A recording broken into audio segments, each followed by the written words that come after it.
भरतपुर नाम का एक गांव था।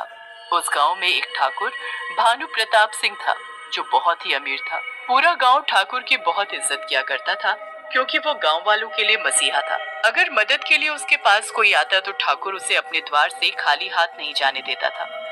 वो उसकी मदद जरूर करता था। एक दिन ठाकुर को शादी करने की इच्छा जागी। उसने पास के गांव लखरपुर की एक गरीब लड़की सलोनी से शादी कर ली। ठाकुर जब जंगल के रास्ते से अपनी दुल्हन को मोटर गाड़ी में बैठा कर ला रहा था, तभी अचानक एक भेड़िए ने उन पर हमला बोल दिया। ठाकुर साहब, ये तो भेड़िया है। ये भेड़िया हमें खा जाएगा। मुझे अभी नहीं मरना है, बचा लीजिए मुझे। ठाकुराइन, आपको डरने की कोई जरूरत नहीं। वैसे भी ये भेड़िया गाड़ी के बाहर है। हमारे ठाकुर साहब ने शेर, चीता और न जाने कैसे कैसे खतरनाक जानवरों का शिकार किया है। ये भेड़िया तो उनके आगे मामूली सा जानवर है। अब बस करो हमारी तारीफ करना, हमें हमारी बंदूक पकड़ाओ। हम अभी बाहर जाकर इसका काम तमाम करके आते हैं। ठाकुर साहब, अपना ख्याल रखना। ठाकुर हाथ में बंदूक लिए गाड़ी से बाहर निकलता है।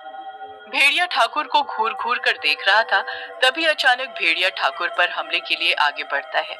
भेड़िया उसके नजदीक आता उससे पहले ठाकुर भेड़िए पर गोली चलाता है, पर बंदूक तो खाली थी। ठाकुर भागता हुआ गांव के रेलवे स्टेशन पर पहुंचता है।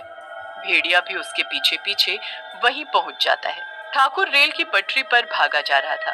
तभी भेड़िया ठाकुर पर हमला बोल देता है और उसे काट खाता है।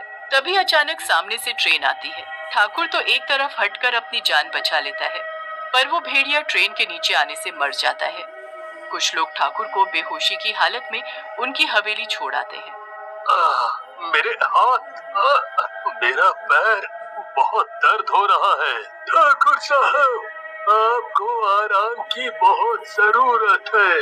आपको उस भेड़िए ने काफी चोट पहुंचाई है। मैंने घाव पर मलहम लगा दी है। कुछ ही दिनों में आप पहले की तरह बिल्कुल स्वस्थ हो जाएंगे, पर अभी बिस्तर पर आराम कीजिए। वैद्य के जाते ही, कैसी अभागन हो तुम। नए घर में स्वागत होने की जगह तुम्हें यहाँ आते ही मेरी सेवा करनी पड़ रही है। कैसी बातें करते हो ठाकुर साहब? आप मेरे पति हैं और आपकी सेवा करना मेरा धर्म, इसलिए मेरे मन में ऐसा कुछ नहीं है। मैं आपके लिए हल्दी वाला दूध लेकर आती हूँ, उसे पीने के बाद आप सो जाना। दूध पीने के बाद दोनों सो जाते हैं। तभी आधी रात के समय ठाकुर को कुछ बेचैनी सी होने लगती है। वो नींद में ही मचलने लगता है और देखते ही देखते उसके पूरे शरीर पर बड़े बड़े बाल उगाते हैं। आंखें खोलते ही आंखें लाल लाल और मुंह में नुकीले बड़े बड़े दांत। ठाकुर उठ खड़ा होता है। ये ये मुझे क्या हो रहा है? मेरे शरीर पर ये बाल और नाखून इतने बड़े बड़े। तभी सलोनी की आंख खुल जाती है और ठाकुर को देख वो चीख पड़ती है। आह! बचाओ, बचाओ कोई! ठाकुर साहब कहाँ गए? अभी तो यही मेरे पास सोए थे। ठाकुर साहब, आप कहाँ हैं? मुझे बचाइए। चुप हो जाओ, कहीं कोई सुन न ले।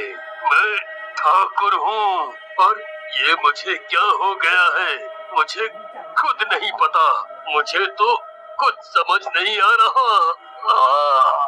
तुम तो भेड़िए हो, बिल्कुल वैसे जैसा मैंने जंगल में देखा था। तुम मेरे पति नहीं हो सकते। जरूर तुमने मेरे पति को मारकर खाया है। सलोनी, मेरा विश्वास करो, मैं ही तुम्हारा पति हूँ। ये देखो, मेरे गले में ये ताबीज, इसे देखने के बाद शायद तुम्हें विश्वास हो जाए। ठाकुर साहब, ये आपको क्या हो गया? आप भेड़िए कैसे बन गए? आप जरा रुकिए, मैं अभी किसी को बुलाती हूँ। नहीं, ऐसी गलती मत करना, क्योंकि मेरे अंदर इंसानों को खाने की बहुत भूख लगी है। मुझे बस इंसानों का मांस चाहिए। उन्हें खाकर मुझे अपना पेट भरना है। उनका खून चाहिए मुझे। सलोनी, सलोनी, तुम मुझसे दूर हो जाओ, कहीं मैं तुम्हें ना खा जाऊं। तभी भेड़िया सलोनी को धक्का देकर बाहर भाग जाता है। सलोनी उसका पीछा करती हुई उसके पीछे पीछे जाती है। भेड़िया सीधा वही रेलवे स्टेशन पर पहुंचता है जहां उसे भेड़िए ने काटा था। स्टेशन पर भीड़ देख भेड़िए के मुंह से लार टपकने लगती है। ये तो बहुत ही बढ़िया है। इस जगह तो मुझे भरपूर इंसान मिलेंगे खाने को। तभी वहाँ भेड़िए को देख हाहाकार मच जाता है। सभी लोग इधर उधर भागने लगते हैं। भागो भागो सब भागो, भेड़िया आया है, भेड़िया। अगर सभी को अपनी जान बचानी है तो ट्रेन में छुप जाओ, जल्दी करो, ट्रेन बस थोड़ी ही देर में चलने वाली है। तुम कहीं भी भागो, मैं तुम्हें पकड़ ही लूंगा, क्योंकि मैं भेड़िया हूँ, भेड़िया।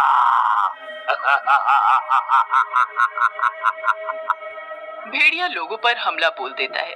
वो किसी के हाथ, किसी के पैर, किसी का सीना फाड़ कर खाने लगा। दूर खड़ी सलोनी चुपके से सब देख रही थी। ठाकुर साहब, मत कीजिए ये सब, ये गलत है। जिन इंसानों को आप मार कर खा रहे हैं वो आपके अपने हैं, उनको नुकसान नहीं, उनकी तो आप मदद किया करते थे। भगवान के लिए रुक जाओ। हे ऊपर वाले, ये सब क्या हो रहा है? इन्हें ना जाने क्या हो गया है। अगर गांव वालों की नजर में ठाकुर साहब भेड़िए बने दिख गए तो वो लोग इन्हें मार देंगे। सलोनी रोती हुई चुपचाप वहां से घर चली जाती है। सुबह होने से पहले भेड़िया भी अपने असली रूप में आकर घर पहुंचता है। उसके मुंह पर खून लगा था। ठाकुर साहब, ये आपने क्या किया? आप तो इन लोगों के रक्षक थे, आप उनके भक्षक कैसे बन सकते हैं? आपने उन्हें मारने से पहले जरा भी नहीं सोचा। पर मेरी ये समझ में नहीं आ रहा कि आपके साथ ये सब हो क्या रहा है। तभी बाहर से आवाज आती है। ठाकुर साहब, ठाकुराइन, आप कहाँ हैं? जरा बाहर आइए, बहुत बड़ी समस्या आन पड़ी है इस गांव के लोगों पर, जल्दी आइए बाहर। ठाकुर साहब, आप जल्दी अंदर जाकर ये कपड़े बदल लीजिए और अपने ऊपर लगा हुआ ये खून भी साफ कर लीजिए। मैं बाहर जाकर देखती हूँ। सलोनी बाहर जाती है और पूछती है, क्या हुआ? कैसे शोर मचा रखा है? आप लोगों को पता नहीं कि ये समय ठाकुर साहब के आराम का समय होता है? खैर कोई बात नहीं, बताइए क्या बात है, आप मुझे बता सकते हैं। वो वहाँ रेलवे स्टेशन पर लोगों की लाशें बिछी पड़ी हैं। कुछ लोगों का कहना है कि किसी खतरनाक जानवर ने उन पर हमला किया है, जो दिखने में बहुत बड़ा और खतरनाक था, बिल्कुल भेड़िया जैसा, और उसे यही अपनी हवेली के पास आते देखा है। इसीलिए हम सब हाथों में मशाल लिए यहाँ आए। आप और ठाकुर साहब ठीक तो है ना? ये तो बहुत बड़ी समस्या है। मुझे लगता है शायद जंगल के रास्ते कोई जानवर आया होगा, उसने ही लोगों पर हमला किया। गांव के लोग चले जाते हैं पर ठाकुर डर के मारे पूरी रात नहीं सो पाता।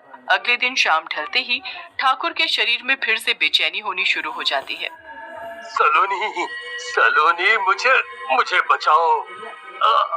मेरा बदन बहुत दुख रहा है।